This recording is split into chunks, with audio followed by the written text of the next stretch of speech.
Bueno, esto es la segunda parte de la conferencia de Economía Consciente.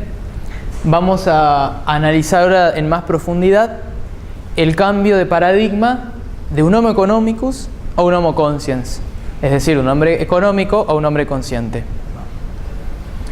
Primero quisiera empezar tocando algunos mitos que en mi caso consideré que eran interesantes para esta charla. Uno relativo a la espiritualidad y al dinero, otro mito relativo al mente-corazón, a la dualidad ciencia-espiritualidad, otro mito relativo al salir del sistema o estar en el sistema, ser autosuficiente, un cuarto mito de buscar culpables, los Illuminatis, la élite mundial, etc. Y otros mitos. Vamos por el primero, espiritualidad y dinero. Un tema interesante para abordar en personas con cambios espirituales hoy, a las cuales el dinero genera mucho ruido. Si podemos cobrar o no cobrar. Además, tengamos en cuenta de cómo se crea el dinero, que es un mecanismo que a partir de la deuda. Hay documentales, por lo cual no me voy a extender en este tema. Recomiendo ver Zeitgeist, el video número 1, o Zeitgeist Moving Forward, para entender el proceso de creación del dinero, cómo se crea a partir de la generación de deuda. Entonces, desde el argumento del dinero creado a partir de la generación de deuda, es cierto que el dinero es un instrumento de manipulación a un nivel global. Vamos a hablar del dólar, por ejemplo.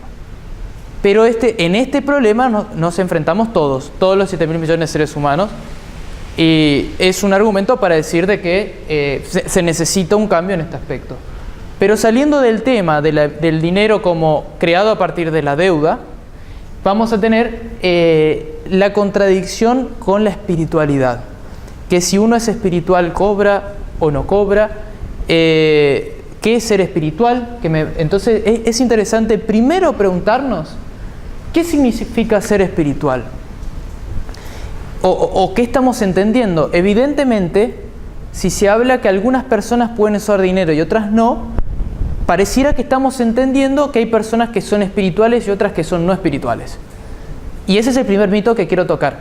Y voy a hacer una opinión, en ese caso, es que somos todos seres espirituales. Entonces, si ser no espiritual implica no usar dinero, entonces todos tendríamos que no usar dinero.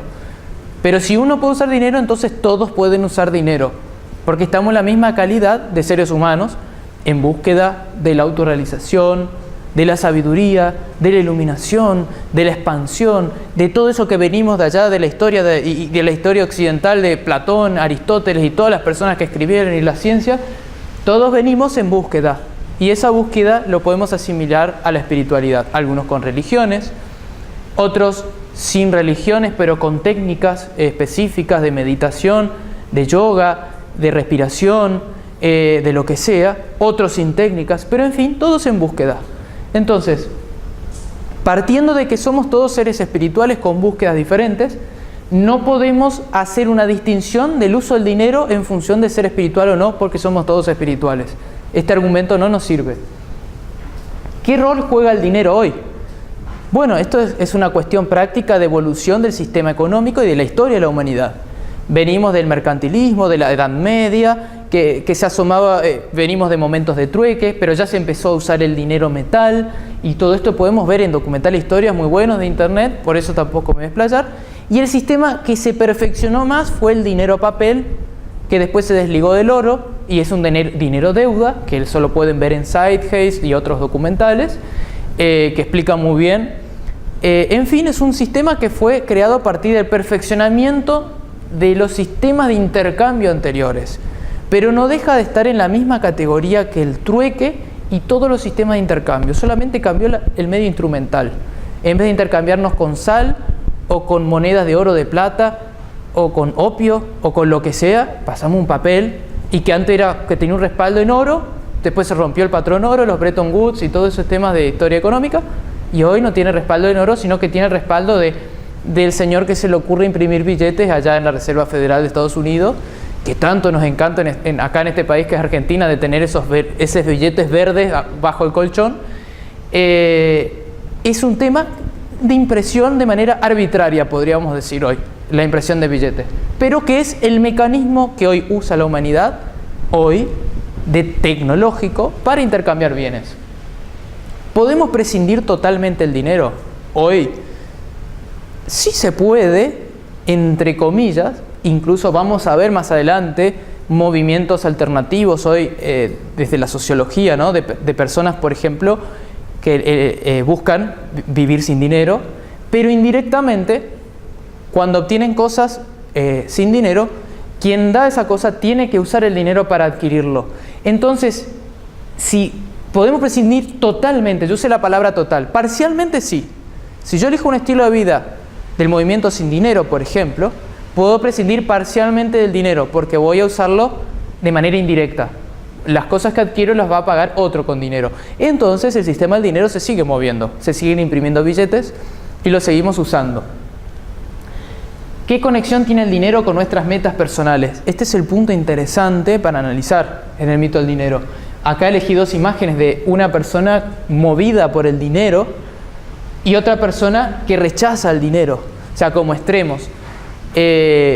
Nos podríamos preguntar, es decir, ¿qué buscamos cuando buscamos el dinero? Más que dinero sí o dinero no, ¿qué significa el dinero para nosotros? Esa es la pregunta interesante. Si hacemos las cosas que hacemos por dinero, seguramente no vamos a sentirnos bien espiritualmente, internamente.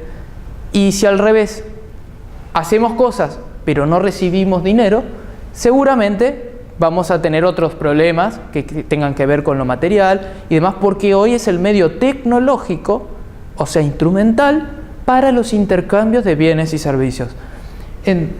Bueno, y acá me reservé una parábola para hablar de este tema espiritual que tiene que ver con el apego, y cuando hablamos del dinero podemos hablar del dinero que en fin representa todos los bienes que puede comprar. Entonces, uno de los libros que leí en mi camino espiritual, de las crisis que tuve, que se llama Señales, es un escritor que no es conocido, Philip Goldberg, que es de Estados Unidos, y él simplemente lo que hace es compartir sobre sus 30 años de camino espiritual, de no religioso, y él cuenta una parábola que tenía que ver con este tema, que dice: hay una persona que va a la India, un discípulo, a conocer un gran maestro, y cuando va a la India llega al lugar del gran maestro y ve un palacio lujoso, con jardines, y llega con su bolsito austero, con su ropa simple, ve ese palacio y dice: ¿un maestro cómo puede vivir en este palacio? No, este es un chanta. Lo conoce al maestro, el maestro lo atiende con cordialidad, le dice: ¿en cuál de las 50 habitaciones querés alojarte? Se aloja en una habitación, el maestro serenamente lo atiende, y al día siguiente viene un incendio, viene del bosque y viene por los vientos, y tenían que abandonar el palacio, porque era inminente de que el fuego llegue al palacio, y no tenían bomberos y por esta ciudad aislada de la India. Y cuando él escucha las sirenas y vamos a abandonar el palacio porque se quema, el maestro sale caminando con su serenidad del palacio, y el discípulo dice: ¡ah, me olvidé el bolso! Y se va corriendo a buscar el bolso a la habitación y vuelve corriendo con el bolso. Lo que ilustra esta parábola es que no tiene que ver la situación material en sí, no tiene que ver el dinero, si tenemos dinero o no tenemos dinero, si tenemos propiedades o no tenemos propiedades, sino que es nuestra relación psicológica con lo que creemos que es nuestro. Es el lugar que ocupa en nuestros valores individuales ese dinero, esas cosas materiales. En fin, esta parábola la creí muy importante para ilustrar este problema, y creo que el tema fundamental en el dinero es preguntarnos. Sabemos que es un medio tecnológico que está llegando a un fin, porque lo podemos ver hoy, todos los argumentos que existen de por qué tiene los problemas por la generación de deuda y demás. Pero mientras tanto, lo que podemos preguntarnos es: ¿cómo me relaciono? ¿Qué lugar tiene para mí el dinero, las propiedades, las posesiones. ¿Qué lugar tiene para mí esto? Vamos a un siguiente mito. Otra gran dualidad o mito que encontré en el mundo espiritual, más que nada, fue viniendo de una carrera académica, de estudiar contador, de tener crisis existenciales, de preguntarme un montón de cosas, de leer a personas que escriben libros con contenido espiritual, de leer a filósofos, fue encontrarme con esta dualidad de mente o corazón, o razón versus intuición, o ciencia versus espiritualidad, como o esto o aquello. Lo que podemos darle el nombre de lo que se conocen como falacias. Las falacias son argumentos que parecen verdaderos al principio, pero son engañosos, en el fondo son falsos. Y esta dualidad que nos dice o esto o aquello se llama la falsa dicotomía o falsa dualidad. Es como que yo te diga, o me regalás toda la plata que tenés o sos mala persona. No, porque si no son dos opciones, son infinitas opciones. ¿Cómo que o esto o lo otro? Y además, no hay razones para creer que el que nos activemos nuestra sensibilidad, nuestra inteligencia emocional, nuestro hemisferio derecho del cerebro, etc., implique desactivar el izquierdo, desactivar el racional, desactivar el que organiza, desactivar el creador de las ciencias, que tienen todos sus defectos, pero que hoy nos gobiernan. Como dijo Mujica, el hombre gobierna a la globalización o la globalización domina al hombre. Entonces, son nuestras propias creaciones de nuestra racionalidad las que nos están gobernando. Y no podemos atacar lo que es racional o no podemos corregir lo que es racional si no lo vemos desde lo racional también. Entonces, es importante ver esta contradicción. Bueno, acá lo mostraba como inteligencia lógica versus inteligencia emocional también, que hoy es interesante ver cómo en las organizaciones, en las empresas, ya se empieza a valorar mucho más la inteligencia emocional, más que los currículums. Los currículums me hablan de la inteligencia racional, o sea, de la capacidad de haber terminado una carrera universitaria, de dominar idiomas o determinadas habilidades comprobadas por un título, pero no me habla de las aptitudes sensibles o empáticas o emocionales o sociales de la persona, lo cual se empieza a hablar hoy como inteligencia emocional. Entonces, el nuevo paradigma, para ser comprendido, debe ser resuelta esta contradicción, que no es mente o corazón, es mente y corazón. No es razón o intuición, es razón e intuición, razón y sensibilidad, inteligencia racional e inteligencia emocional. No es o uno o el otro, es un y, es una conjunción, los dos juntos. Por eso también mi caso es un ejemplo de cómo, peleado con las carreras universitarias, con la carrera de que me recibí, decidí entrar a una segunda carrera universitaria, a pesar de que sé la arbitrariedad de que significa un sistema de educación rígido. Puedo ver esta contradicción e intentar resolverla desde el mismo lugar. Entonces, creo que en este lugar tenemos mucho por hacer desde el punto de vista científico para integrarlo con lo espiritual, para integrarlo desde la inteligencia emocional, y tenemos mucho para hacer, y más las generaciones nuevas, los que ya tenemos incorporado el disfrute, el trato más empático con las personas, más horizontal. Tenemos una responsabilidad porque ya nacimos en un mundo que nos dio la facilidad de estar de esa manera. Entonces tenemos hoy una habilidad que los otros no la tenían cuando entraban en las carreras rígidas y no cuestionaban nada. Hoy nosotros tenemos esa habilidad y por ende también una responsabilidad de usarla de la mejor manera. Vamos a otro mito.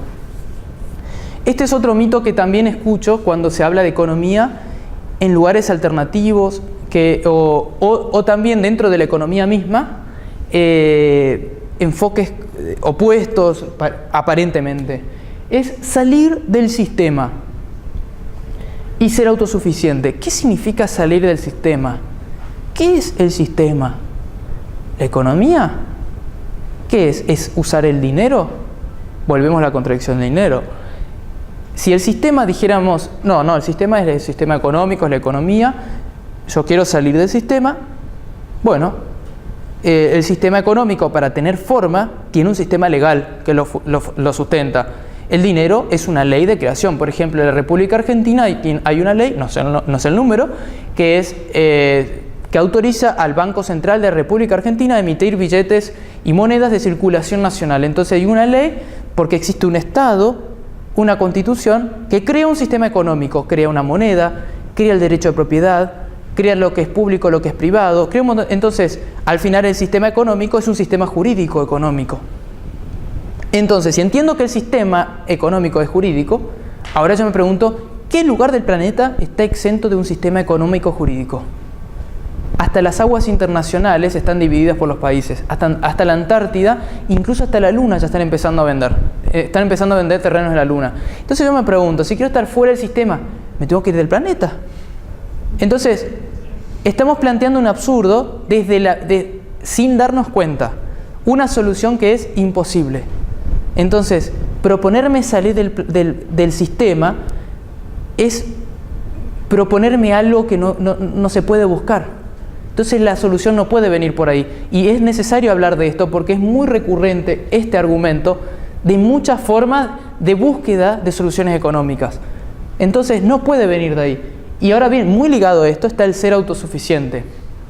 Entonces yo me salgo del sistema porque me voy a vivir en una aldea ecológica, me creo mi huerta, tengo energía solar, no uso más la electricidad, etc. Bien, pero tenés que pagar impuestos. En la BBC salió una noticia de una familia londinense que le está haciendo un juicio al Estado porque quieren volverse autosuficientes, pero tienen que pagar impuestos inmobiliarios y no quieren usar más dinero. El problema es que están en un Estado que tiene constitución, que tienen leyes de propiedad, que hay que pagar impuestos, y todo eso estaba antes que nosotros viniéramos al mundo, porque otros, la generación anterior, hicieron. ¿Y cómo puedo ser autosuficiente? Si al final todo tiene dueño, tengo que pagar impuestos en todos lados. Si me voy, la calle es pública, pero entonces todo está regido por normas creadas por la sociedad. Entonces a ello nos metemos un tema que es decir, ¿cómo autosuficiente por un lado, del punto de vista económico? Tiene un límite. Tiene un límite. Ahora bien, autosuficiente solamente del punto de vista de los bienes materiales, ¿qué es lo que como ser humano necesito? Hablábamos de necesidades. Y ahora me voy a meter en un terreno filosófico, voy a tirar simplemente esto. Dice Aristóteles que el hombre es un animal racional. Para ese entonces éramos animales para él. Después dice también que es un animal social, salvo la bestia o que sea Dios. El resto, todos tienen que vivir en sociedad, aunque nos peleemos entre todos, porque tenemos la necesidad de estar cerca, el uno con el otro. Entonces, ¿cómo podemos ser autosuficientes de amor? ¿Autosuficientes de la cercanía del otro? ¿Autosuficientes de abrazos? ¿Me abrazo solo? ¿Autosuficientes de contarme cosas? Por eso puse esta imagen de Náufrago, acá lo vemos a Tom Hanks. Es una película muy linda que muestra cómo él, incluso cuando se queda solo en una isla, se inventa un amigo, a Wilson, y le hace la propaganda a la empresa de Wilson, obviamente. No, esto después le voy a pedir que me paguen los derechos. Incluso en mi caso me sentí un pelotudo cuando lloré porque se le cayó la pelota al agua, porque realmente se había tornado su amigo, era su descarga, porque necesitamos del otro. No podemos ser autosuficientes. Podemos llegar en este sistema económico jurídico actual a un alto grado de no necesidad del dinero y de interacción con el comercio, por decirlo de algún modo, pero estamos muy lejos de ser autosuficientes. Y vamos a ver más adelante que somos interdependientes por naturaleza, por ende el concepto de autosuficiencia no existe para un ser humano. Bueno, también acá lo vemos a este chico, ¿cómo se llama? Si alguno me recuerda el nombre, de la película Into the Wild o Rutas Salvajes, que es un chico que es la historia de una persona que es una historia real en Estados Unidos, que él se gradúa en una carrera universitaria con honores en Harvard, tirando los birretes, la típica imagen, y en vez de ejercer la carrera, lo que hace es salir a explorar la vida, a explorar cómo vivir de manera libre, y se termina yendo a la naturaleza. Sus primeras conclusiones, y esto es un caso real, es que prefiero estar en la naturaleza porque con los seres humanos me siento mal, como dijo Aristóteles. Aunque tenga defectos, pero nos necesitamos. Él dijo, no, prefiero la naturaleza porque no me pelea, no tenemos conflictos. Entonces se fue a Alaska. Cuando va a Alaska, y el que no vio la película, perdone que le cuente el final, termina descubriendo que la felicidad es cuando la podés compartir. Lástima que no pudo volverse, lástima para una interpretación occidental del final, porque fue hermoso el final, donde él termina dejando la vida con una sonrisa. Porque se tuvo que ir a Alaska, a dejar todo, a buscarse el autosuficiente, a alejarse de la sociedad, para darse cuenta que lo más lindo que tenía era eso que más problemas le daba. Entonces, este es un gran mito filosófico, interesante para preguntarnos cuando estamos hablando de un nuevo paradigma económico. Vamos a otro. La búsqueda de culpables. Venimos a ver... Uy. Les cuento un secreto. Soy Illuminati. No. Y les voy a contar otro secreto. Somos todos Illuminatis. Lamentablemente, la búsqueda de culpables es siempre una solución muy tentadora a nivel humano, a todas las formas, desde cuando nos peleamos con alguien, no, porque mirá lo que me hizo, porque esto, porque lo otro, y siempre soy el pobrecito de mirá lo que me cagaron, me jodieron. La victimización, típico problema psicológico y el lugar más cómodo para cuando no nos queda salida. A nivel sociedad también podemos caer en eso. Y tenemos una ciencia, por suerte, que vino a desmistificar esto, que se llama sociología, donde si existen culpables, no puede existir una ciencia que estudie a la sociedad como un todo. Porque en vez de estudiar cómo funciona la sociedad, vamos a ir a entrevistar a los culpables y decir, che, señor, ¿qué quiere usted? ¿Por qué trata mal a todos? A ver, o le cortamos la cabeza, o le decimos, che, o le negociamos, te mandamos a otro planeta, o nos vamos... No se puede. Evidentemente, los problemas son globales, son problemas del todo. Y hay que entender a la sociedad de humanos interrelacionados como un todo y no como un algo dirigido por un ente o dirigido por un otro. Ahí también nos metemos un problema filosófico del libre albedrío. Entonces es muy interesante este lugar y quizás da para una charla completa, para un análisis completo, para un debate interdisciplinario, no solo de economistas, de filósofos, sociólogos y de cualquier persona. Entonces, ¿existen buenos y malos? Nos metemos en la ética, en el estudio de la moral. Si alguien me dice, no, existen, sí. Ahora mi siguiente pregunta, ¿y vos qué sos? ¿Bueno o malo? ¿Quién se va a considerar malo? Acá entramos a la psicología. ¿Por qué siempre vemos lo feo? La paja en el ojo ajeno, pero no la viga en el propio, dice la Biblia. Es muy fácil ver lo malo, los malos afuera. El problema es que sacamos el control de lo único que podemos hacer, que es cambiar. Entonces, la solución de búsqueda de culpables siempre, psicológicamente, es tranquilizante. Porque digo, ya encontré la culpa de todos mis problemas. Es este hijo de puta que me cagó la vida. Ya está. ¿Y ahora qué? Y no, porque sigue el hijo y bueno, nos quedamos igual. No es una solución. Es simplemente una tranquilidad psicológica temporal. ¿Cómo sabemos quién es quién? Bueno, ¿en cuál categoría estoy yo? Preguntas que... ¿Estoy totalmente fuera de lo que rechazo como malo? Acá, esta pregunta... ¿Por qué les dije recién que me di cuenta que era Illuminati y que somos todos Illuminati? Primero, alguno dirá que es Illuminati. Pongan en internet, busquen Illuminati. Es una élite mundial que derivan de los masones, de los rosacruces, de allá del iluminismo de Baviera, con no sé quién, un alemán. Bueno, hay mucha información y hay muchas teorías de conspiración. Hay muchas teorías de que somos gobernados por incluso hasta por extraterrestres de raza gris que nos controlan, nos manipulan. Entonces, vamos a entrar ahora a ese otro análisis, pero primero quiero tocar este. Todo esto de los Illuminati, los culpables, la élite, un grupo selecto que está siendo beneficiado a costa de toda la civilización humana. El problema es que estamos diciendo que no tenemos capacidad de decir que no a lo que no queremos. O sea, somos todos robots que nos implantan algo y nos y actuamos como un programa. Bueno, te pongo un chip, trabaja 8 horas del día y no te quejes, trabajo 8 horas del día y no me quejo. Te pongo un chip, cómprate Coca-Cola, compro Coca-Cola. Ahora bien, en el marketing van a decir de que las publicidades no crean necesidad, otros dicen si crean, no crean, si crean, no crean. Por un lado, es cierto que estimulan, que uno está con sed todo y aparece un cartel de Coca transpirada, fresquita, ¡ay, me compro una Coca! Pero ahora yo me pregunto, ¿me está creando una necesidad? ¿O soy yo el que no me cuestiona y que digo, tengo sed, pero ni en pedo me tomo una Coca? Entonces, si realmente creemos que alguien tiene la culpa, estamos diciendo que somos manipulables. Y ahí entramos, por ejemplo, si existe el lavado de cerebro. Yo me preguntaría, primero, si alguien puede manipularme, si alguien puede lavarme el cerebro. Por favor, yo quiero ser el primero.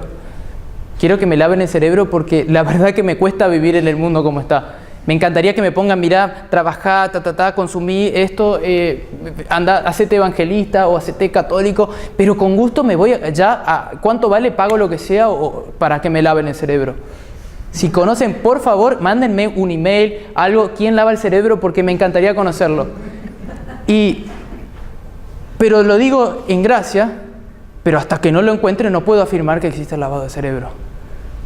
Sí puedo afirmar que existe el no cuestionamiento del ser humano, que existe esto que Descartes llamó dudar, que cuestionemos lo que tenemos enfrente.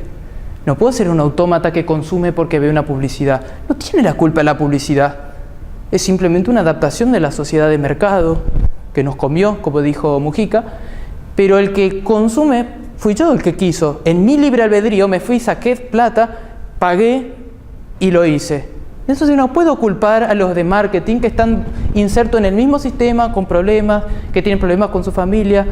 Y los culpables son los de marketing. No, los culpables son los banqueros. No, los culpables son los políticos. No, los culpables.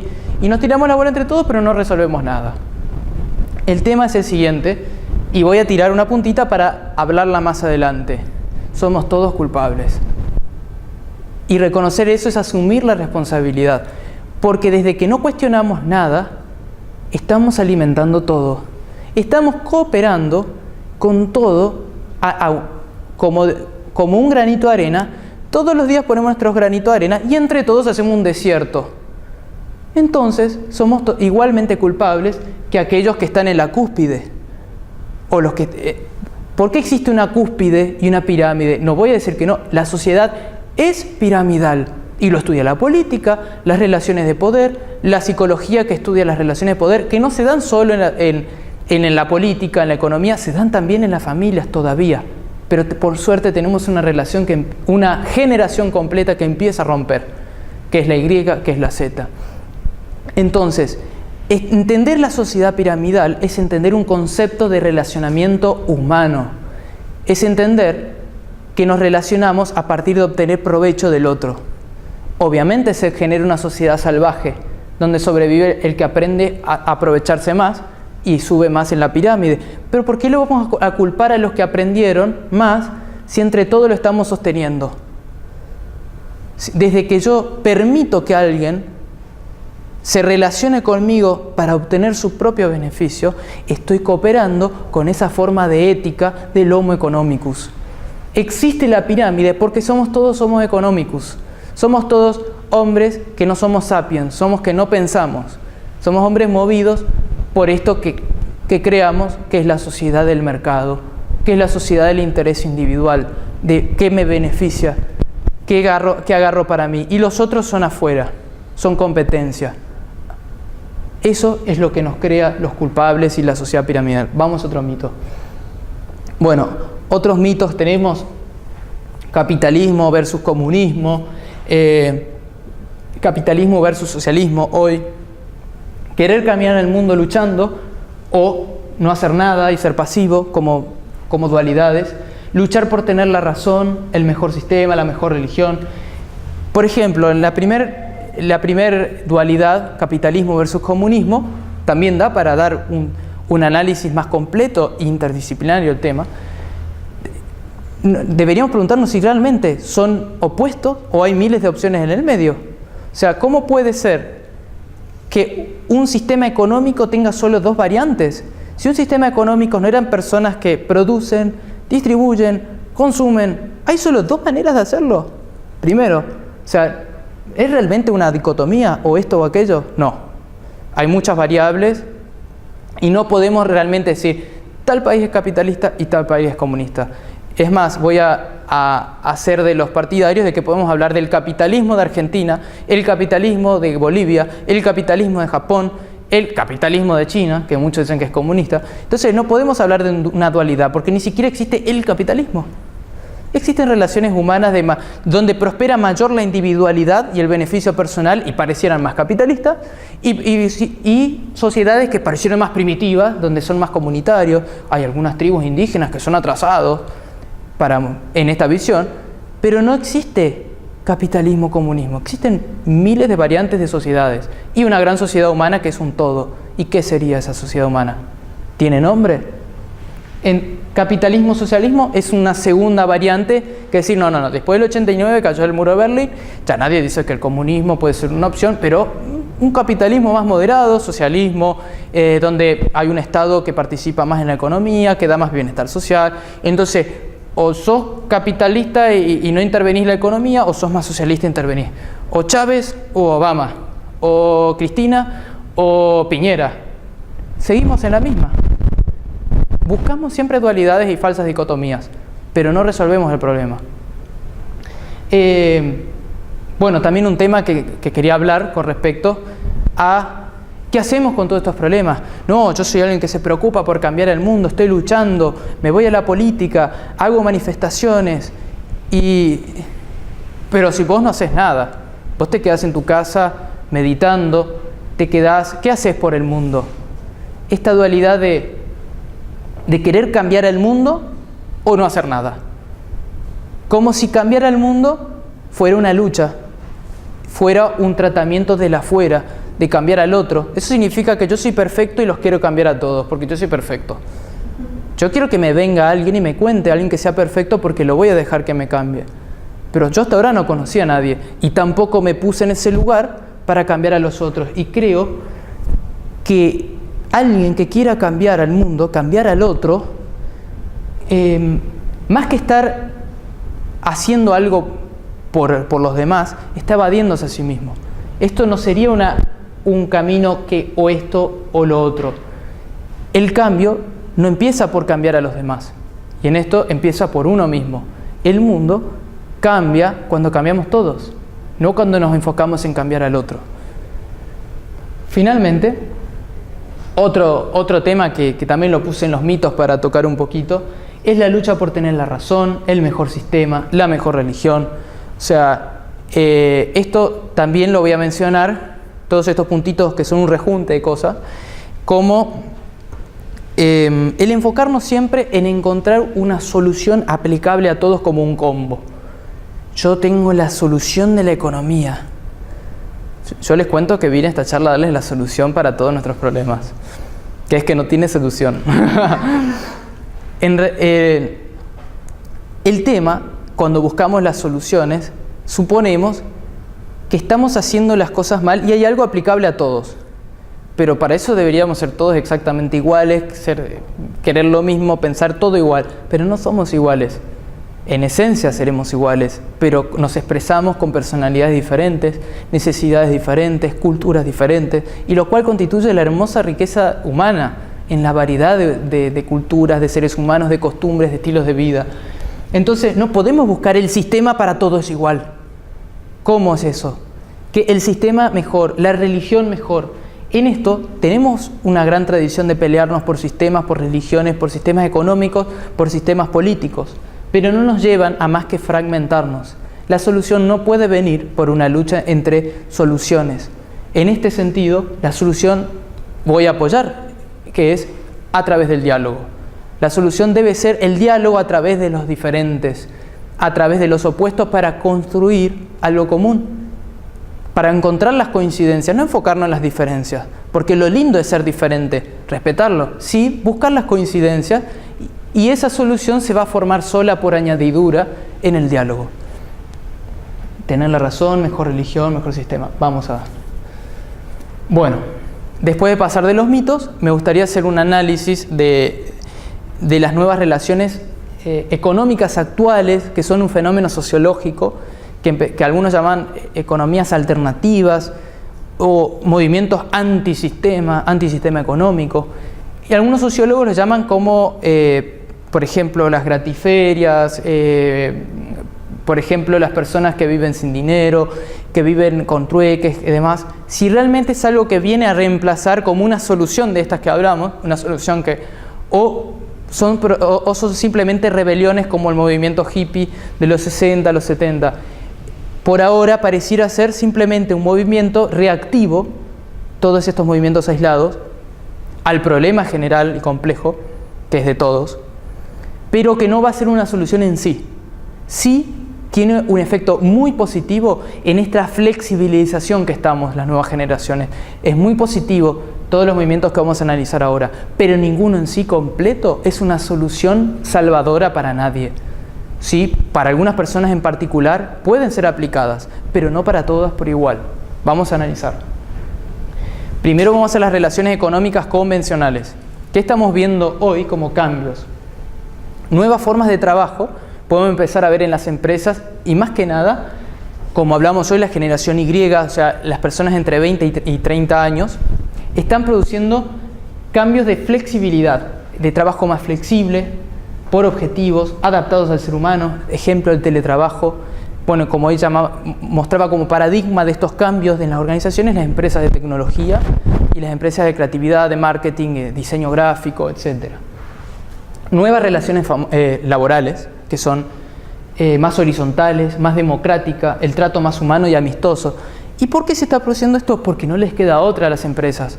O se adaptan o no retienen. Lo que más cuesta hoy con las nuevas generaciones es retenerlos, porque no tienen problema en dejar el trabajo.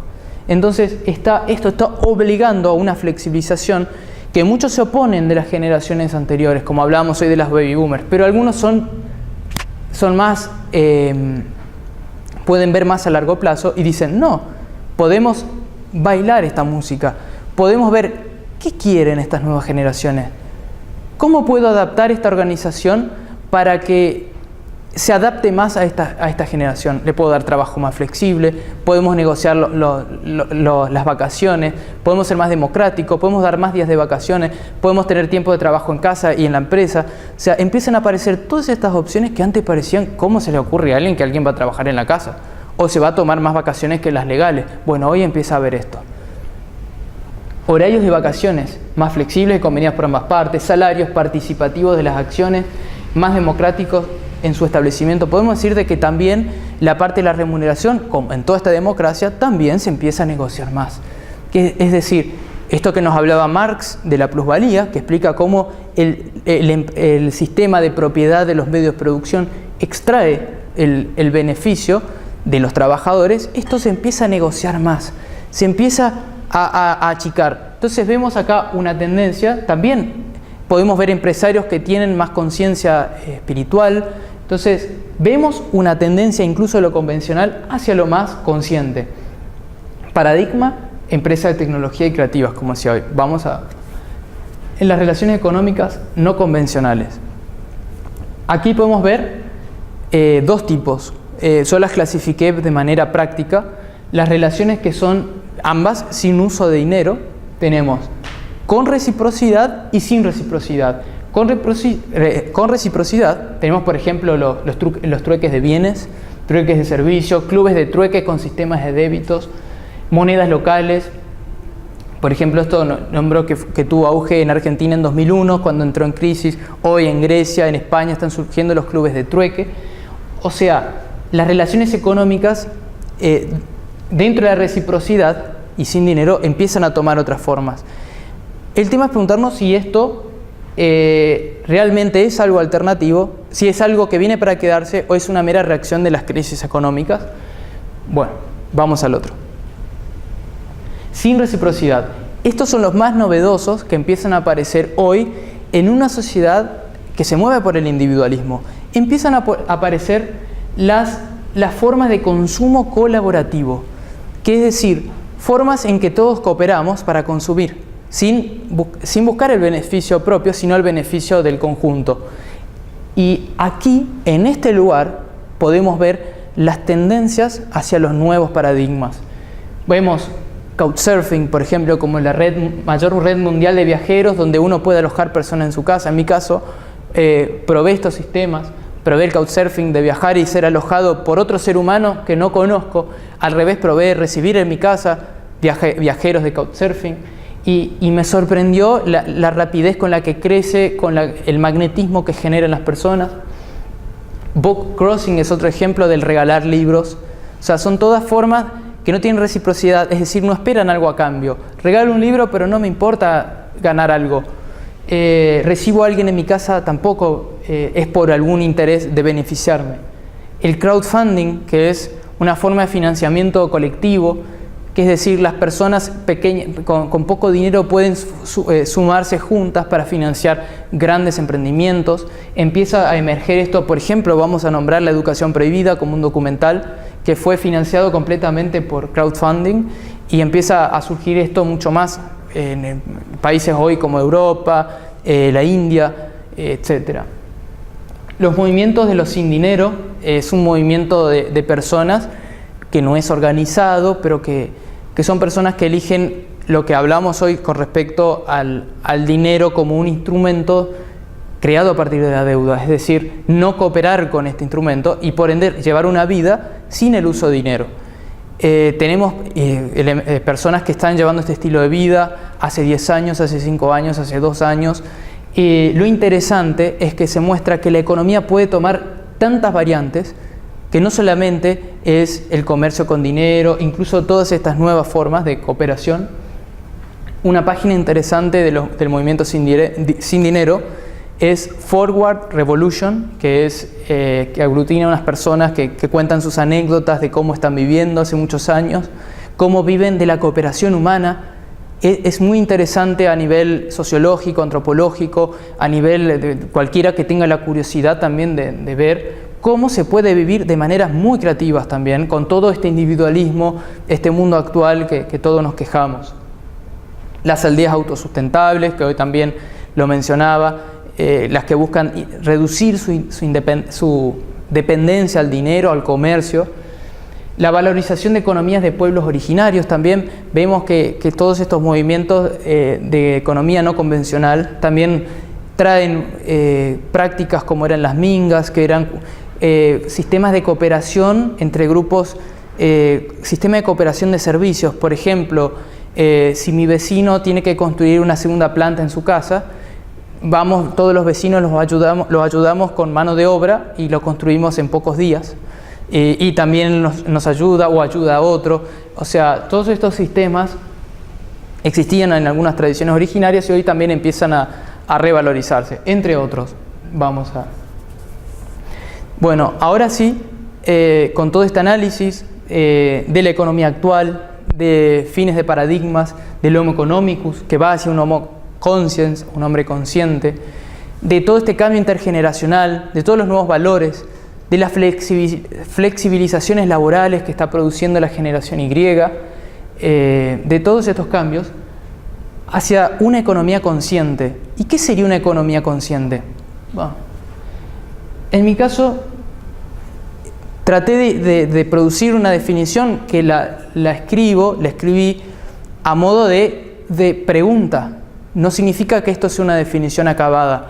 Es una definición que quizás es un comienzo para comenzar a preguntarnos qué es. Y yo más o menos pienso que una economía consciente es una red de interrelaciones humanas.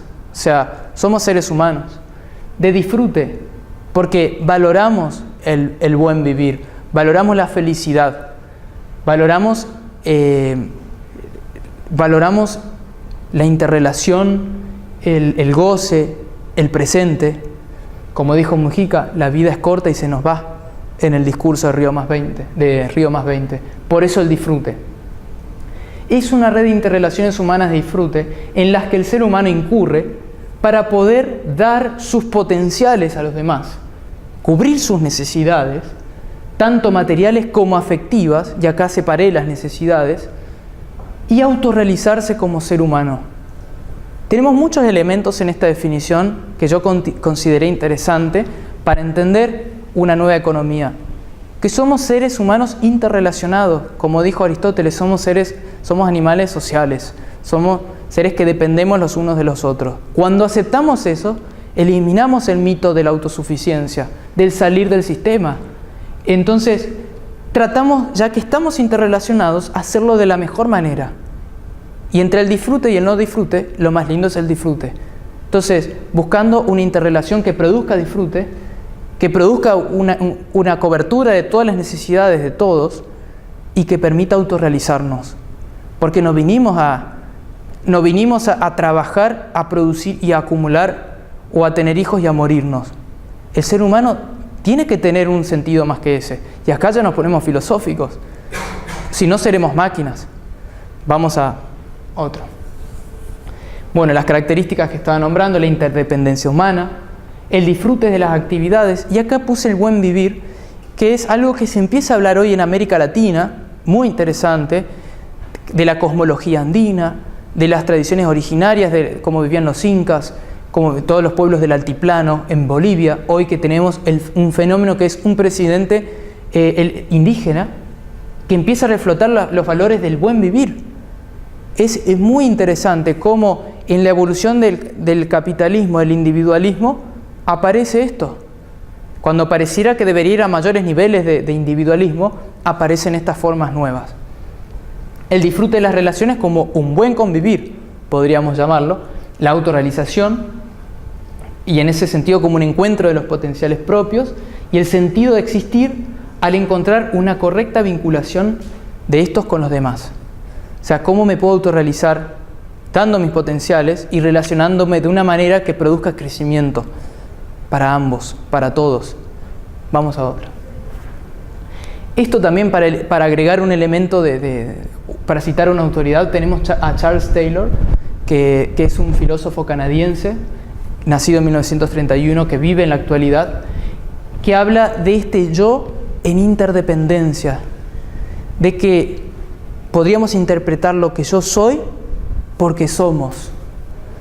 Porque, como en la película Tom Hanks, necesitamos de un otro, necesitamos de alguien que me espeje, necesitamos de alguien que me complemente, necesito del otro. Entonces, cuando podemos afirmar realmente que somos interdependientes, cambia nuestro paradigma de ver las cosas, cambia nuestro paradigma económico, nuestro paradigma social. Bueno, ahí articulamos nuestra identidad siempre ante alguien, es algo que afirma Charles Taylor. La construcción de la identidad es resultado de un proceso de interacción social. No nos construimos una identidad de manera aislada, nos construimos en la sociedad, en el lugar donde están todos nuestros conflictos, pero también nuestras mayores alegrías. Bueno, hacia una economía consciente, y acá voy a vincular esta charla con la charla anterior que fue dada en Chile, que participé en octubre del año pasado en un encuentro, y acá voy a ir un poquito más rápido porque en esa charla se explica más en detalle.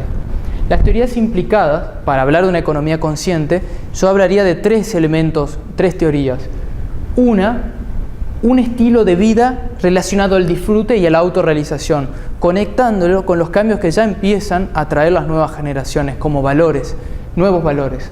Un segundo punto, el primer punto es individual, un cambio de estilo de vida y valores. El segundo punto de vista es social. Son relaciones humanas de disfrute múltiple, o sea, todos disfrutan, o de cooperación, que es una consecuencia. Y el tercer punto es una teoría del orden de las transformaciones tecnológicas, que vamos a ver que tiene que ver con las tecnologías limpias, cómo se aplican todo este boom de tecnología nueva que tenemos, más armónica con el medio ambiente, cómo se termina de configurar con un sistema social que todavía no los puede adoptar. Vamos a ver más, vamos a la siguiente. Bueno, conceptos relacionados para entender esto. ¿Qué es el altruismo? ¿Qué es el disfrute? ¿Qué es el egoaltruismo? Es una palabra que tuve que inventar porque ya vamos a ver por qué. ¿Y qué es la tecnología? Primero, el egoísmo. Tomé definiciones de la Real Academia Española para no complicarme tanto y para tener algo en común. La Real Academia Española dice que el egoísmo es inmoderado y excesivo amor a sí mismo, que hace tender desmedidamente al propio interés sin cuidarse de los demás. Yo resaltaría acá que es el cuidado de mi propio interés sin que me importen los demás. O sea, que mi cuidado implica la negación de los otros. Eso podría extraer la definición de egoísmo de la Real Academia Española. ¿Qué define? Bueno, y también entendamos que viene del latín ego, que es yo, o sea, y ismo, que es la práctica del yo. Solo importa el yo. En cambio, el altruismo, que viene del latín alter, altera, alterum, que es el otro, de un par de cosas, el otro par, es lo opuesto. Es la diligencia en procurar el bien ajeno aún a costa del propio. Es decir, es la negación del yo, niego mi bienestar para buscar el bienestar del otro. Son conceptos enfrentados de manera lógica. Uno es la negación del otro.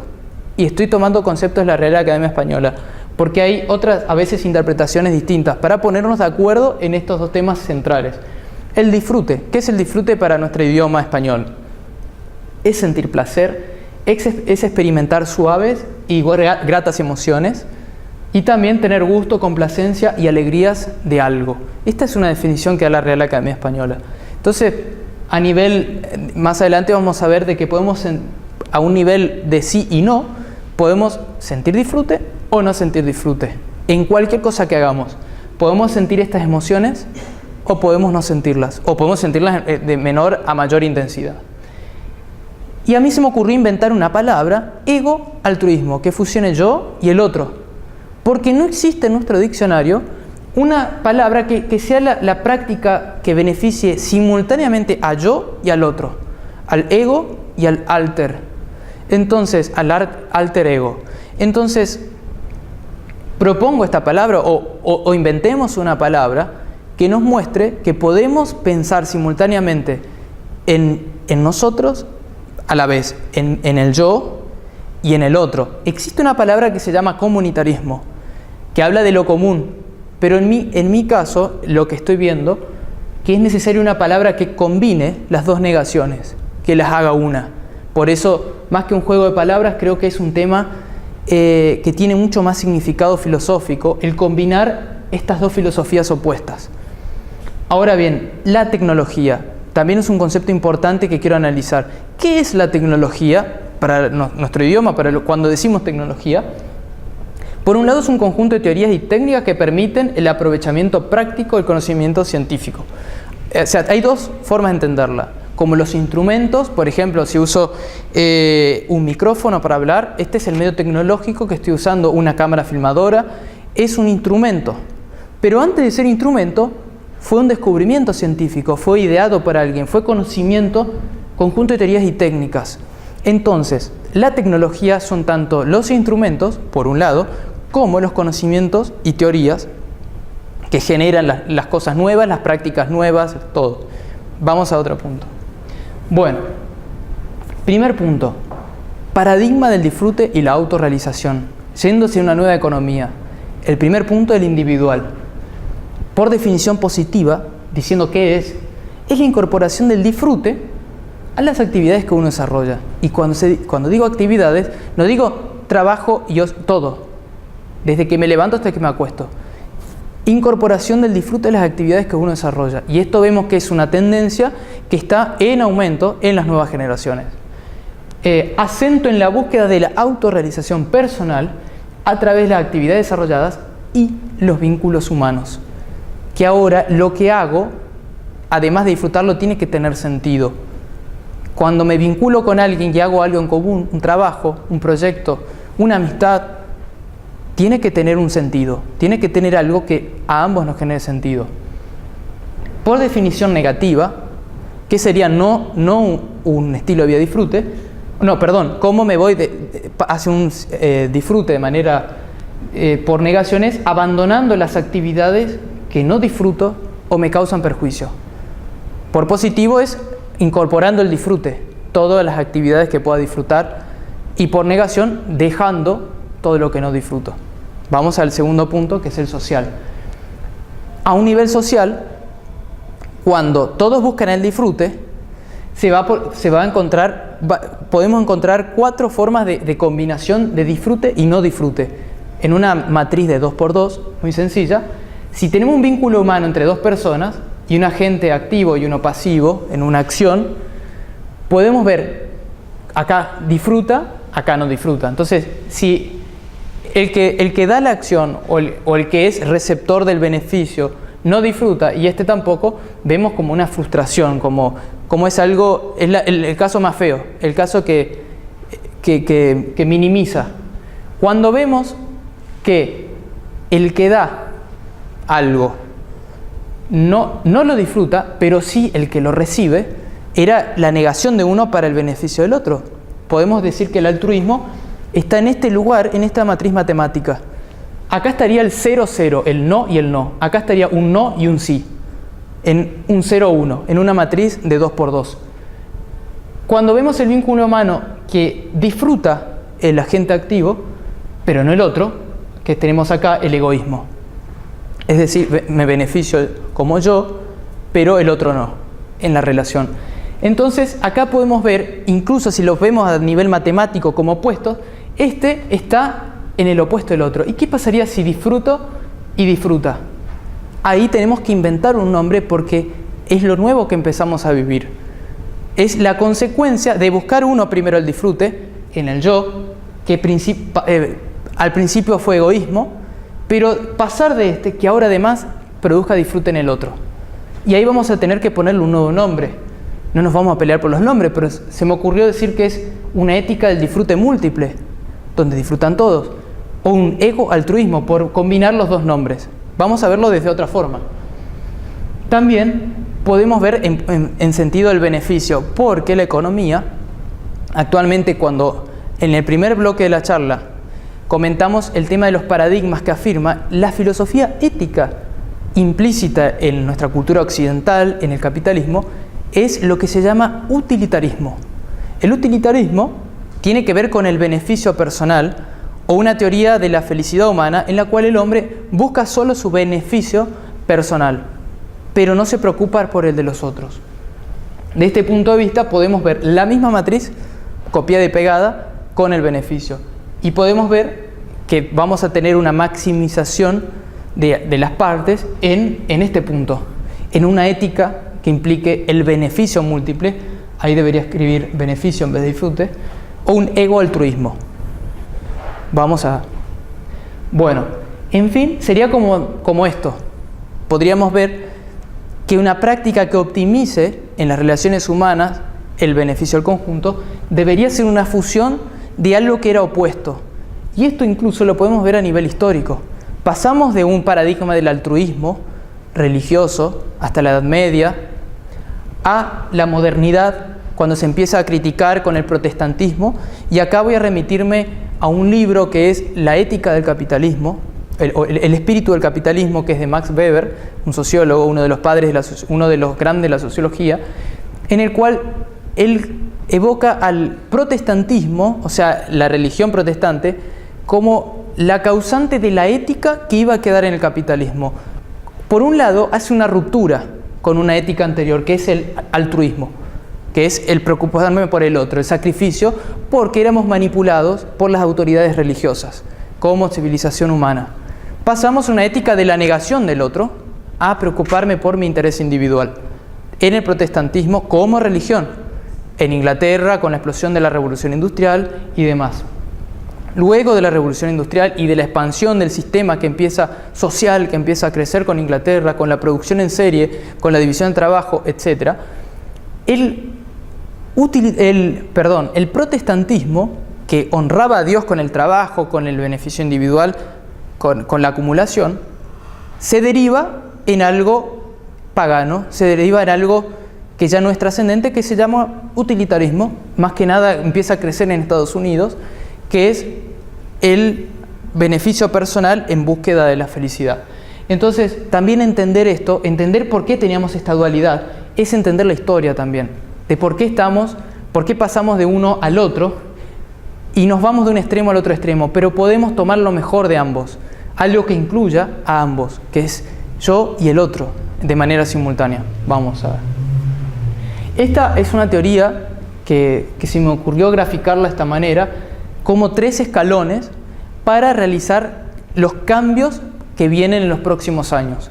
O sea, estos cambios de paradigmas que estamos inmersos, causados por un cambio tecnológico, que habíamos visto en la primera parte, por un cambio de valores intergeneracional, por un cambio de estilo de vida, etc., tienen que tener un orden. ¿En qué sentido? Lógico. Por ejemplo, la psicología individual.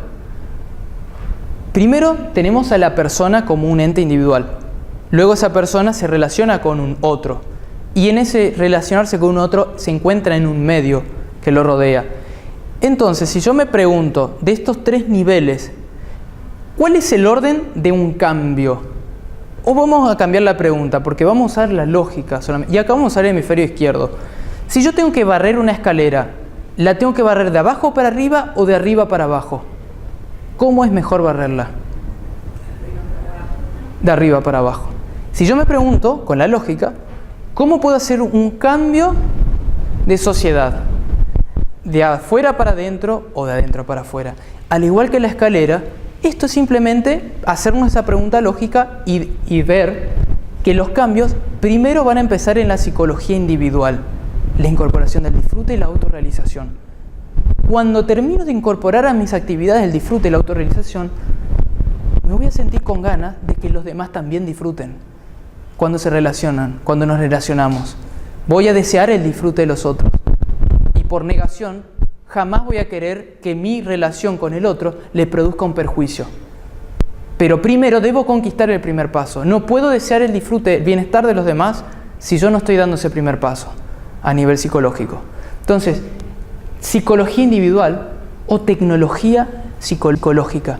Porque volviendo a la definición de tecnología, es un estado de conocimiento y de ciencias. El darnos cuenta que esto es un paso necesario para los cambios. Tecnología social. La tecnología social es la cooperación, en este caso, en la economía consciente. Es lo que vemos incipiente en las nuevas formas de economía alternativa. Hablamos del consumo no colaborativo, etc. Entonces, la tecnología social, que es estas nuevas formas de vinculación que están apareciendo en el mundo, son consecuencias de un cambio individual primero. Y acá estamos viendo del Homo economicus al Homo consciens. El hombre está cambiando su conciencia. Entonces está cambiando su manera de relacionarse, su tecnología social. ¿Por qué tecnología? Porque son ciencias, la sociología, la antropología, la psicología. Entonces, es tecnología social la manera en que nos relacionamos. A la vez es ética. Y al final, la tecnología instrumental, la ecología. ¿En qué sentido? ¿Cómo usamos todo el medio que nos rodea en nuestra interrelación social? Somos una interrelación humana que usamos los medios, los recursos. Y estamos en un mundo hoy que vemos el impacto ambiental de toda nuestra civilización humana, vemos el desgaste ecológico, ambiental, y acá, en este caso, vamos a coincidir todas las opiniones de que nuestro sistema económico no es ecológico, no es sustentable. Esto no es nada nuevo lo que estoy diciendo, pero ¿cuál es el gran dilema acá? Que estamos queriendo cambiar lo ecológico, lo instrumental, estamos queriendo buscar soluciones a nivel instrumental, cuando es como barrer la escalera, cuando nos dimos los primeros 2 pasos. No nos podemos llevar bien entre nosotros. No podemos disfrutar, no podemos autorrealizarnos. ¿Cómo podemos cambiar todo lo que nos rodea si no podemos llegar a esos mínimos acuerdos? Y entender esta forma de 3 cambios continuados implica entender que es una secuencia lógica, que si realmente somos ecologistas, tenemos que empezar por los primeros 2 pasos también, porque sería ilógico que busque cambiar la ecología si no busco el disfrute y si no busco una ética de beneficio múltiple. Voy a empezar al revés. Entonces, el problema lo voy a estar solucionando de manera maquillada, de manera relativa, si buscamos soluciones de raíz. Vamos a otro punto. Bueno, volvíamos hoy, este es el esquema que había mostrado de las revoluciones industriales. Cuando hoy puse este signo de pregunta de la cuarta revolución tecnológica que estamos viviendo hoy, con la nanotecnología, con la inteligencia artificial incipiente que se está estudiando, con mayores niveles de robotización, es una revolución científica social, un cambio de paradigma de las ciencias humanas. Estamos en el momento en el que tenemos todas las condiciones para hacer un cambio social, un cambio de conciencia que produzca un cambio social, para poder aprovechar todo ese instrumental científico, tecnológico, instrumental que hemos desarrollado, para usar las tecnologías limpias. Para ello tenemos que cambiar la manera de relacionarnos. Es obvio que con el beneficio individual como paradigma de relacionamiento, jamás vamos a tener un planeta verde, un planeta sustentable. Si yo intento tener el planeta sustentable con una ética de beneficio individual, es un absurdo.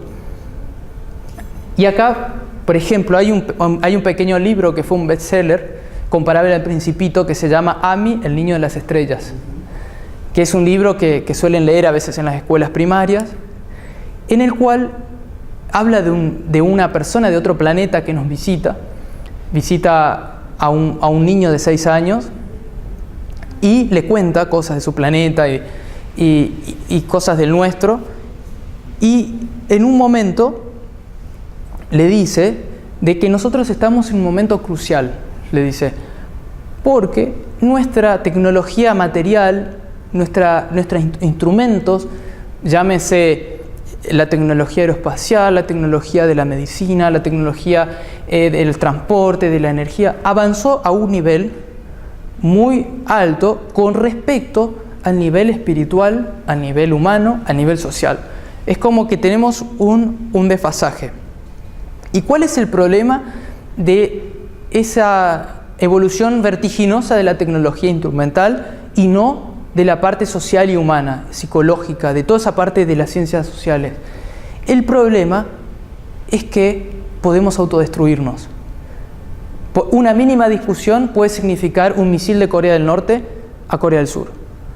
Una mirada fea puede significar un ataque de aviones de Israel a Gaza o una bomba nuclear. Entonces, el problema social en este momento es de tal punto que tenemos toda la tecnología para autodestruirnos o para vivir en un mundo mejor. El problema no es tecnológico, el problema es humano y es de conciencia. Entonces, como ecologista uno, lo primero que tiene que empezar es por la conciencia individual. Y lo segundo que debe empezar es por su interrelación con todas las personas que interactúa. Hasta que no tenga un disfrute y un beneficio múltiple con todos, no puede parar. Ese es el cambio social. Y cada uno es un agente del cambio. Y este signo de pregunta depende de nosotros. Voy a citar una parte de final del discurso de Mujica, que también fue muy linda, que él dice: cuando luchamos por el medio ambiente, esto lo dijo en un congreso de ecología, tenemos que recordar que el primer elemento del medio ambiente se llama felicidad humana. Y acá la interpretación que yo hago es que Mujica conoce cómo barrer la escalera. No está en contra de la ecología. Quizás no es la visión que tomo de estas palabras, es decir, tengo esperanza porque una generación baby boomer se dio cuenta que el primer elemento es la felicidad, es el bienestar humano. Y entonces, bueno, vamos a seguir. La revolución tecnológica del siglo XXI. Emergencia del Homo Consciens. Bueno, acá podemos ver lo que hablaba como una revolución tecnológica actual, que va a ser más social que instrumental. Va a ser una revolución social que nos va a permitir tomar lo mejor de toda nuestra tecnología instrumental, que mientras tanto estamos estancados hasta que no hagamos esos cambios de conciencia y sociales, que es la revolución de la conciencia humana y el estilo de vida, porque cuando cambiamos la conciencia cambiamos el estilo de vida. La psicología, la filosofía, todo lo que tenga que ver con el ser humano, con la conciencia, la espiritualidad. La revolución social consciente de las relaciones humanas. Y acá está la economía, la sociología, la antropología, la política, todos los campos que estudian la interrelación humana. Bueno, y acá llegamos al último punto de esta conferencia, que como veníamos de en un orden, más o menos, veníamos de lo más homo economicus hacia el homo consciens. Y bueno, vamos a tocar este tema, que es un resumen de toda la charla. Vamos a ver. La transformación del estilo de vida y la conciencia. El primer paso. Pasaje del paradigma del sacrificio. ¿En qué consiste esto? Pasamos un sacrificio de un trabajo duro, de la culpa, de la ética de las religiones, al paradigma del disfrute y la autorrealización.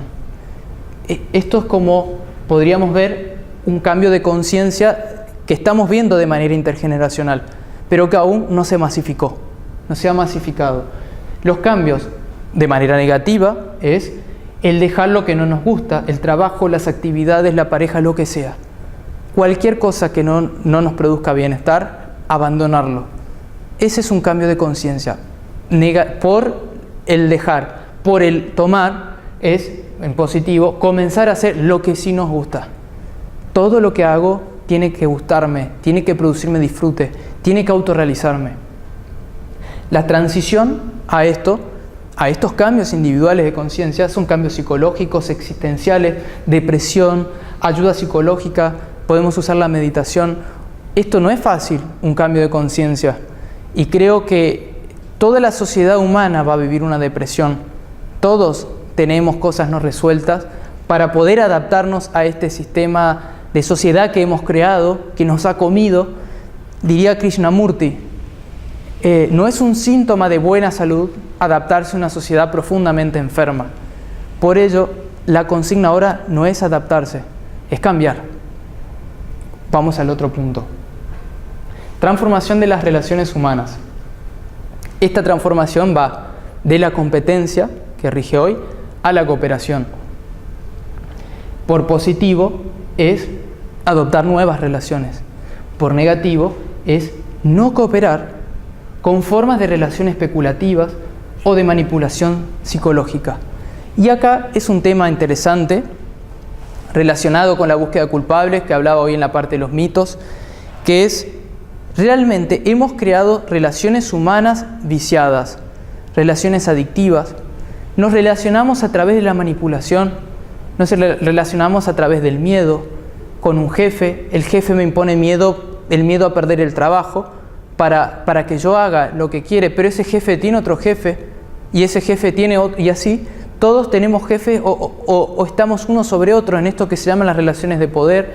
Entonces, por lado negativo, tengo que abandonar eso. ¿Cómo? No cooperando. La solución no es la lucha. La solución es la no cooperación.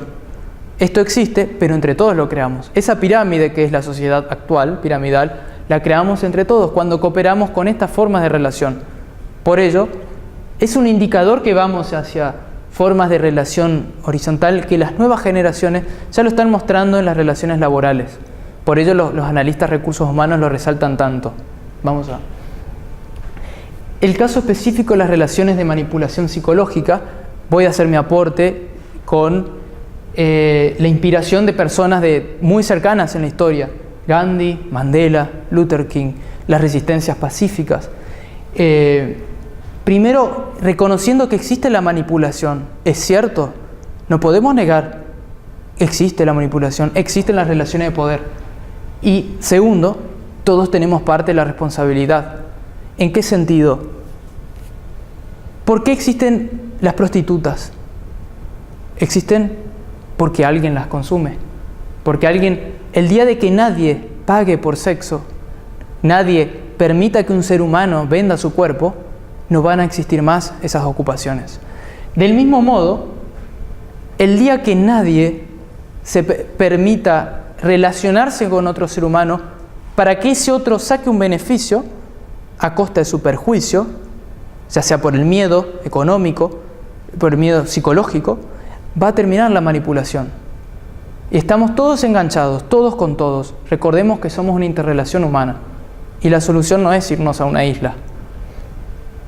La actitud apoyada en la economía consciente y apoyo desde como ser humano, esta actitud es la no cooperación, como opuesto a la lucha.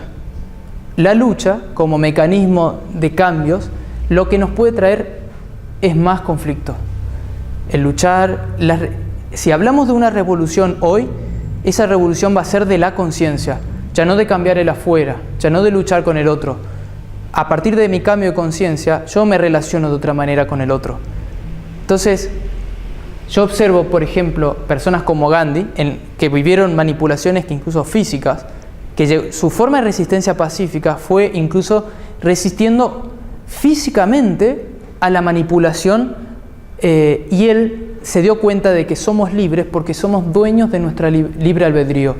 Pueden destrozar mi cuerpo, pero yo seré dueño siempre de mi libertad.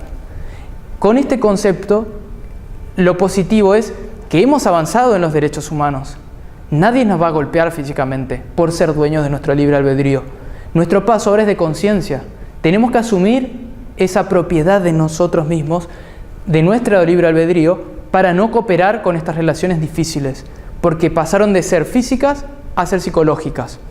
Existe la violencia, pero ahora es psicológica, y el paso para salir de ellas es la no cooperación. Bueno. Participación en la transformación tecnológica. Cuando lleguemos a estos cambios sociales, todos vamos a ser participantes de los cambios tecnológicos, porque todos de alguna manera u otra estamos en sectores de tecnologías no ecológicas, o de tecnologías no armónicas con el medio ambiente, o de formas de hacer las cosas no armónicas. Por ende, vamos a ser todos agentes de cambios de ingeniería, tecnologías ecológicas con la naturaleza, el fin de la obsolescencia programada.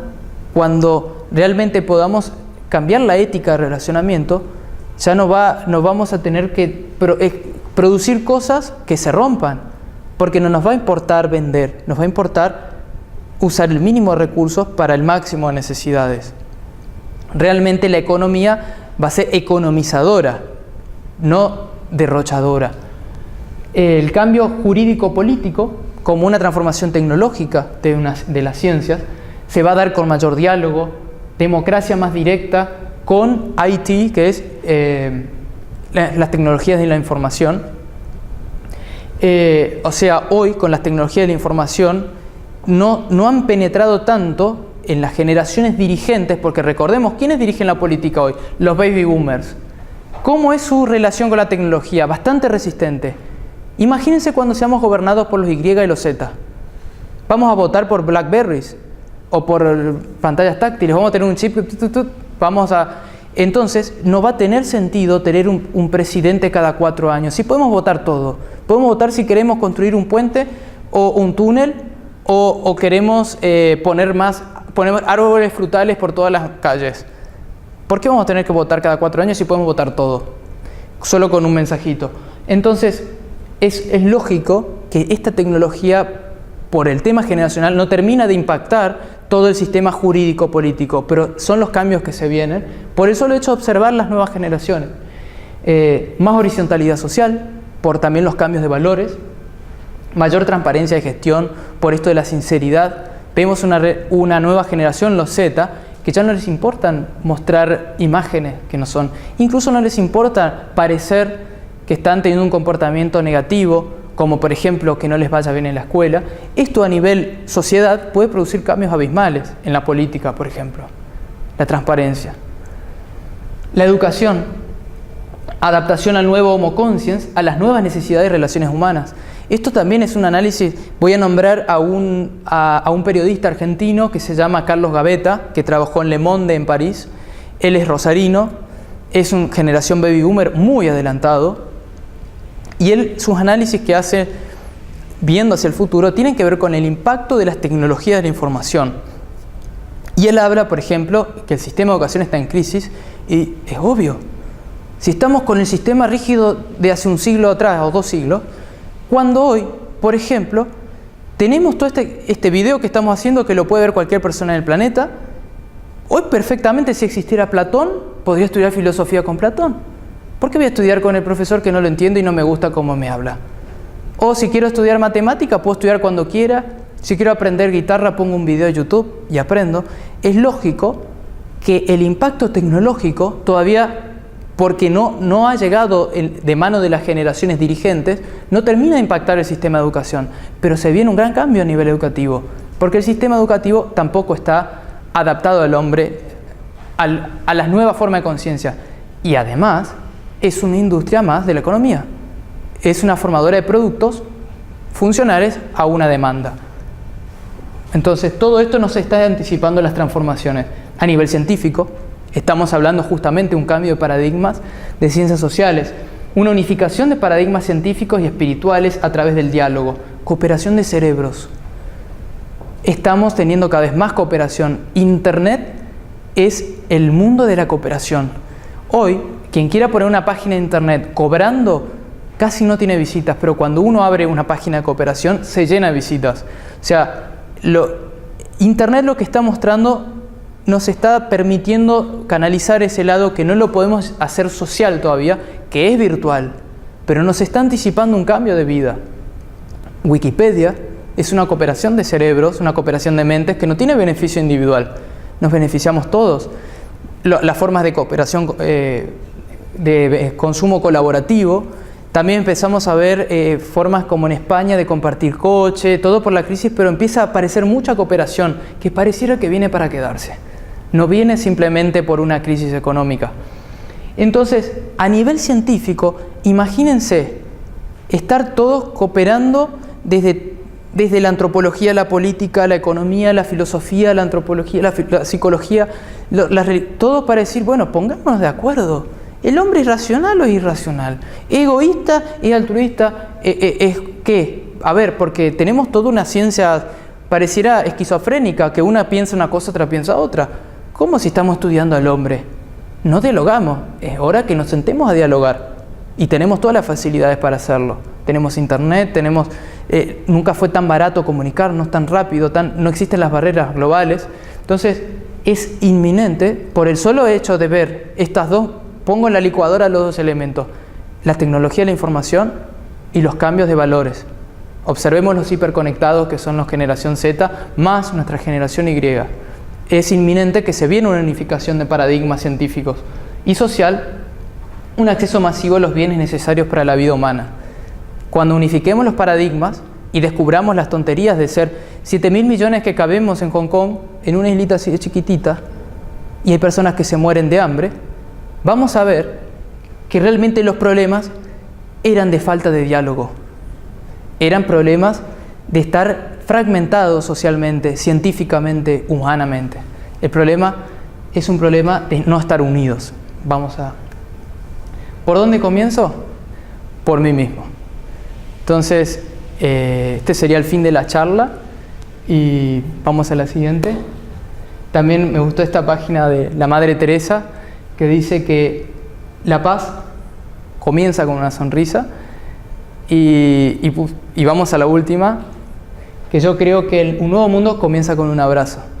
Y eso es todo. Muchas gracias. Bien.